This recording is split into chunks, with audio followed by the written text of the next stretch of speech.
E aí, pessoal, tudo certo? Bem-vindos a mais uma aula de Direito Penal. E na aula de hoje nós vamos falar sobre a questão, dentro da teoria geral do crime, sobre o fato, especificamente ao fato típico, ok? E, claro, os elementos que o integram. Vamos lá, então? Começando aqui, quando falamos em conceito de crime, né? Nós sabemos que o crime é o quê? Ele é fato típico, mais ilícito, mais culpável, ok? Dentro desse contexto, o que será abordado agora é a questão do fato típico. Vamos iniciar a análise do fato típico tratando os elementos que integram o fato típico, ok? Dentro do fato típico, nós temos aqui então o quê? Conduta. Essa conduta, deixa eu mudar a cor aqui, a conduta, ela pode ser...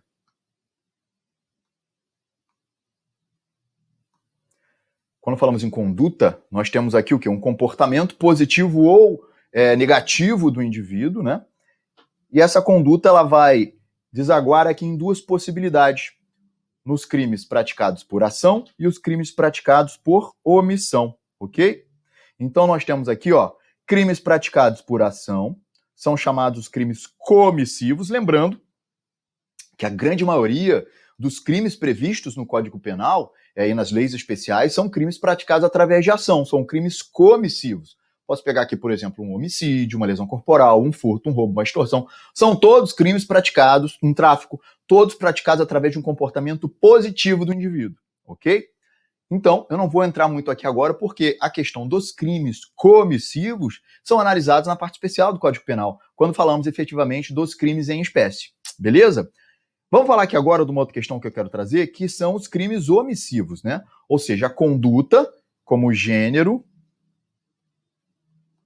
conduta, ação e omissão. Então, agora, vamos falar da omissão. Esse comportamento omissivo negativo do indivíduo que se perfaz através de crimes omissivos, através de um não agir. Esses crimes omissivos, por sua vez, atenção aqui, podem se subdividir em duas espécies. Eu tenho aqui o crime omissivo próprio, também chamado de puro ou simples, e o crime omissivo impróprio, também chamado pela doutrina de comissivo por omissão ou omissivo qualificado, certo? Vamos começar a falar aqui especificamente sobre os crimes omissivos próprios, puros, simples. Como é que a gente vai identificar, e é muito fácil para você fazer isso, essa identificação de um crime omissivo e, portanto, responsabilizar o agente pelo crime omissivo, responsabilizar ou não, né, o agente pelo crime omissivo próprio, puro ou simples. Primeira coisa, para você identificar um crime omissivo próprio, um crime omissivo puro ou simples, como você faz isso? Sempre que você perceber que o tipo penal incrimina lá aquela conduta, que o tipo penal está incriminando, a descrição prevista no artigo, incrimina o não agir, o não fazer, esse crime é um crime omissivo próprio. Ou seja, é um tipo penal propriamente omissivo, puramente omissivo, ok? É isso. Vamos pegar aqui para a gente entender melhor? Ó, eu trouxe como exemplo o artigo 135, que é, claro, um exemplo clássico de crime omissivo próprio, puro ou simples, é um crime propriamente omissivo, um tipo penal propriamente omissivo. Olha como ele começa. Deixar de. Pronto, já sei que é um crime omissivo, porque ele incrimina o não agir, a omissão, a abstenção do comportamento.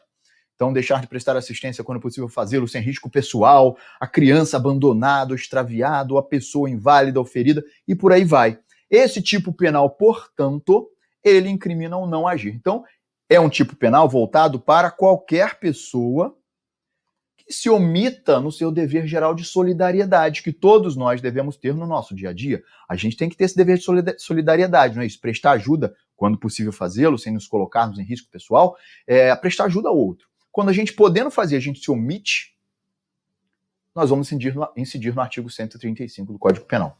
Fechado? Que é um crime omissivo próprio. Ok? Outro exemplo, nós temos aqui o artigo 244 do Código Penal, que traz para a gente o abandono material. Artigo 244, olha ele também lá, deixar sem justa causa, de prover a subsistência do cônjuge ou de filho menor, 18 anos e por aí vai. Então eu tenho aqui o quê? Eu tenho um indivíduo que deixa de prestar assistência. Percebeu que o tipo penal está incriminando o não fazer? Não tem outra opção, pessoal, é isso. Se o tipo penal está escrito no artigo incriminando o não fazer, o deixar de fazer, é um crime omissivo próprio, independentemente de quem quer que seja. Aqui, por exemplo, lá no 135, é qualquer pessoa, não é isso? No 244, aqui tá, deixar sem justa causa de prover a subsistência do cônjuge ou do filho. Aqui tá voltado para a pessoa que tem esse dever ali. Mas é um crime omissivo próprio, puro, simples, porque ele simplesmente incrimina a omissão do agente, ok?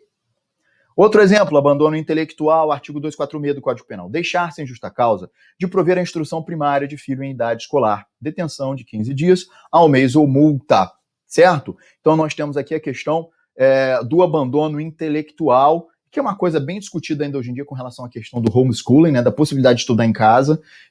A gente então tem essa questão. Uma questão que é interessante colocar aqui. Nós estamos aí com aulas, né, dentro da questão de uma possibilidade de que nós tenhamos, digamos, vamos pegar aqui o período de pandemia, né? Dentro do período de pandemia, as aulas ficam suspensas. Nós temos aqui essa alteração, né? Ou seja, em algumas situações a aula está suspensa presencialmente, outras fica com aula online. Agora imagina o seguinte, digamos que uma situação dessa esteja imputando ao pai o fato de não ter matriculado o filho em idade escolar. Uma coisa é matrícula, outra coisa é assistir a aula, tá, gente? Então, é prover a instrução primária. Então o filho tem que estar matriculada, tá bom? Claro, se for sem justa causa. Se a escola está fechada, não tem como matricular, não consegue matricular pela internet, aí você não tem como imputar essa responsabilidade ao indivíduo. Uma coisa que é importante colocar aqui, que são esses crimes, os crimes omissivos próprios, eles, na realidade, não admitem tentativa, tá bom? Então não tem uma tentativa de omissão de socorro, uma tentativa de abandono material, uma tentativa de abandono intelectual. Ou eu me omito e o crime se consuma, ou eu não me omito e aí não tem crime. Beleza? Atenção para isso. Vista essa possibilidade, falamos aqui sobre a questão dos crimes omissivos próprios, ok? Agora eu quero passar para uma outra possibilidade. Vamos ver aqui comigo sobre o crime omissivo impróprio, ou comissivo por omissão, ou omissivo qualificado. Esse tipo penal aqui não é qualquer pessoa que pode cometê-lo, tá bom? Primeira coisa, né? Quem é que vai poder cometer esse crime? Somente quem tiver a qualificação, essa qualidade especial de agente garantidor. E aí, cuidado, o que eu quero que você anote aí no teu material? Esse agente garantidor, ele vai ser responsabilizado, bota isso aí, o agente garantidor será responsabilizado pelo resultado que acontecer em razão da sua omissão. Ou seja, o garantidor, e a gente vai ver aqui agora quem é o garantidor, se ele tem o dever de agir, não é isso? Se ele se omite, podendo agir, ele se omite, e ele viabiliza, em razão dessa omissão, acaba não impedindo o resultado, ele responde pelo resultado que aconteceu. Então, se, por exemplo, ele se omitiu lá e a pessoa do qual ele era garantidor morreu, é homicídio. Beleza? A gente só tem que analisar se foi doloso ou culposo, tá? Mas vamos ver isso aqui melhor. Já sabemos, então, que o garantidor vai ser responsabilizado pelo resultado que acontecer em razão da omissão dele. Fechado. E aí vem aqui o seguinte, parágrafo 2º. A omissão é penalmente relevante quando o omitente devia por quê? Porque ele é garantidor. Devia e podia, tem que ter então possibilidade de agir. Lembra disso, é extremamente importante para a gente, para evitar o resultado. O dever de agir incumbe a quem? Então aqui nós temos 3 possibilidades que a própria lei estabelece, onde ela coloca o indivíduo na posição de garantidor. Primeira hipótese é quem tenha por lei a obrigação de cuidado, proteção ou vigilância. Aqui eu posso colocar os pais em relação aos filhos, detentores, portanto, do poder familiar. Temos policiais, temos médicos, todas essas pessoas, bombeiro, essas pessoas são garantidores por força de lei. Então, se eu tenho aqui um pai, vamos pegar o pai, e esse pai, ele, em razão de uma omissão dele, digamos aqui, vamos pegar um exemplo, que foi um exemplo real. O pai colocou a criança no carro, né, um filhinho, criança com 1 ano e pouco, no bebê conforto, ia para o trabalho, mas nesse dia ele tinha que deixar a criança na creche. Pegou o trânsito, esqueceu do filho no carro, porque ele não fazia isso normalmente, foi para o local onde ele trabalhava, né, que era dentro de um shopping, estacionou o carro lá no shopping, no estacionamento, foi trabalhar. No que ele volta, a criança tinha morrido, né? Voltou mais tarde, a criança morreu, porque ele esqueceu da criança lá dentro. Qual é a responsabilidade desse pai? Vamos ver aqui o seguinte. Primeira coisa que você tem que analisar é a identificação, nessa e qualquer hipótese, tá? Para saber a responsabilidade do agente, é saber se ele é garantidor ou não. E aí ele é garantidor, o pai é garantidor do filho? Primeira pergunta é essa. Ele tem o dever legal de cuidar, proteger, vigiar? Claro, o pai é detentor do poder familiar. Então, seja pai, seja mãe, são detentores aqui do poder familiar. Nessa hipótese, então, eu já sei que ele responde pelo resultado que aconteceu, em razão da omissão. Qual foi o resultado que aconteceu em razão da omissão? Morte. Então ele responde por homicídio. Ponto. Ok. Agora eu tenho que saber se esse homicídio ao qual ele vai ser responsabilizado foi doloso ou foi culposo. Esse pai se omitiu intencionalmente para o filho morrer? Neste exemplo, não. Então fica afastada a possibilidade de homicídio homicídio por omissão na forma dolosa. Ficou demonstrado aqui, claro, um esquecimento, uma negligência do pai. Então, estamos falando de homicídio culposo. Ok? Homicídio culposo por omissão imprópria. Então, esse pai é responsável por homicídio, será responsabilizado por homicídio culposo por omissão imprópria. Lembrando aqui, ó, uma observação, só vou botar aqui, ó, uma observação, que nós temos aqui o seguinte: nessa hipótese, o que a gente tem que analisar aqui? Sempre quando eu falar de homicídio culposo, lesão culposa, de pai para filho, onde o autor do fato vai sofrer muito, lembra sempre de aplicação o quê? Do perdão judicial para extinguir punibilidade. Beleza? Lembra sempre disso, né?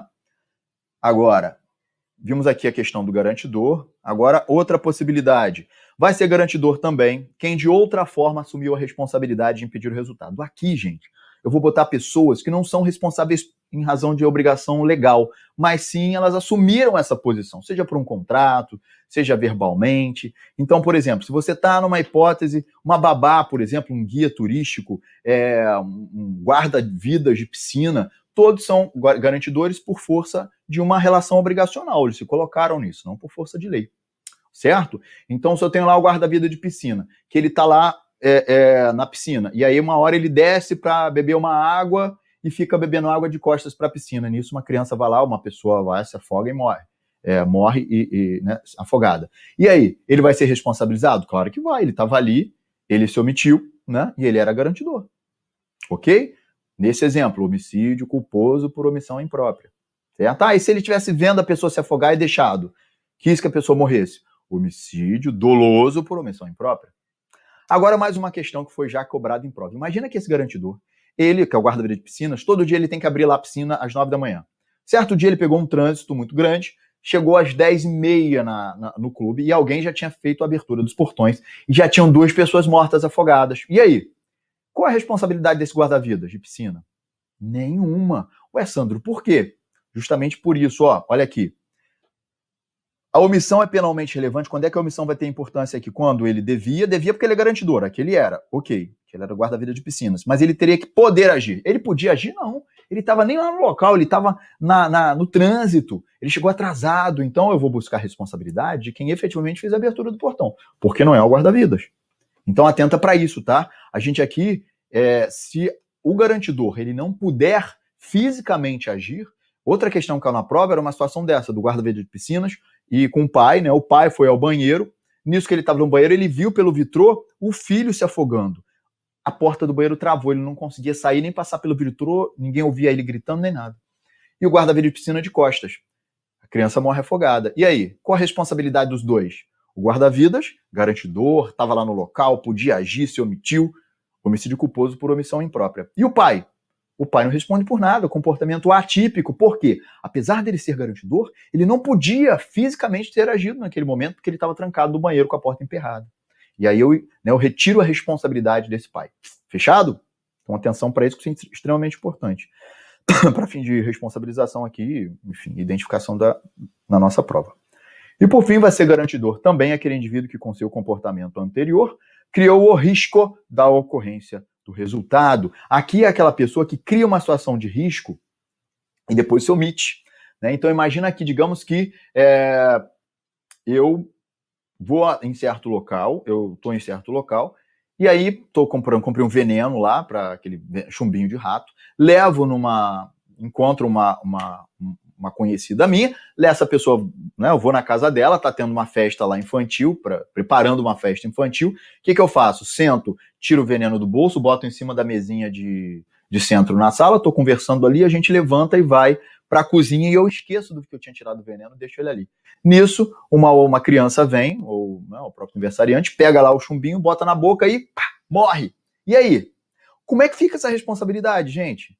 Como é que vai ficar essa responsabilidade? Opa, percebam que eu, até então, não era garantidor, mas com esse meu comportamento, de botar o veneno ali naquele local e não ficar de olho, eu criei o risco do resultado, me coloquei, portanto, na posição de garantidor e assim eu seria responsabilizado por essa morte. Claro que vai ser culposa, né, porque eu não quis fazer isso intencionalmente, então será um homicídio culposo por omissão imprópria. Fechado? Beleza?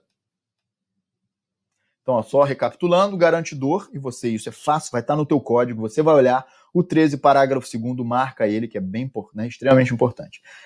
Vai ser garantidor quem tem por lei a obrigação de cuidado, proteção e vigilância, quem de outra forma assumiu a responsabilidade de impedir o resultado, ou quem com seu comportamento anterior criou o risco da ocorrência do resultado.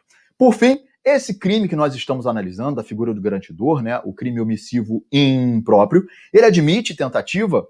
Eis a questão. Atenção para o seguinte aqui, anota aí. O crime omissivo impróprio, ele admitirá a tentativa somente na hipótese da omissão do garantidor ser uma omissão dolosa, uma omissão intencional e o resultado não se consumar por circunstâncias alheias à vontade do agente. Como assim, Sandro? Dá um exemplo. Claro, imagina então que eu tenho lá a mãe, né? A mãe está ali na piscina vendo o filho se afogar e ela faz o que? Ela fecha o olho e fica assim só para vendo ele morrer, né? Ele se afogando e tal. Morre logo, porque eu não gasto com você. Muito trabalho, filho, muito trabalho. Aí, nessa hipótese, o que acontece? Vem uma pessoa, vê a criança se afogando e salva ela. Qual a responsabilidade dessa mãe? Estava lá deixando intencionalmente, a gente sabe disso, a prova vai trazer, intencionalmente o filho morrer. Homicídio doloso tentado por omissão imprópria. Ok? Tentativa de homicídio doloso. Né? Ou tentativa de homicídio por omissão imprópria. Fechado? Beleza? Galera, a gente está encerrando aqui essa nossa aula. Espero que ela tenha sido produtiva. Lembrando que a gente volta mais, né, com outros temas das nossas próximas aulas. Ficou com dúvida? Quer conversar comigo? Pode mandar mensagem pelo direct no meu Instagram, @SandroCaldeira, e fala que é aluno aqui da CER segunda fase, a gente está junto. Fechado? Pessoal, foco na missão. Até a próxima aula. Valeu!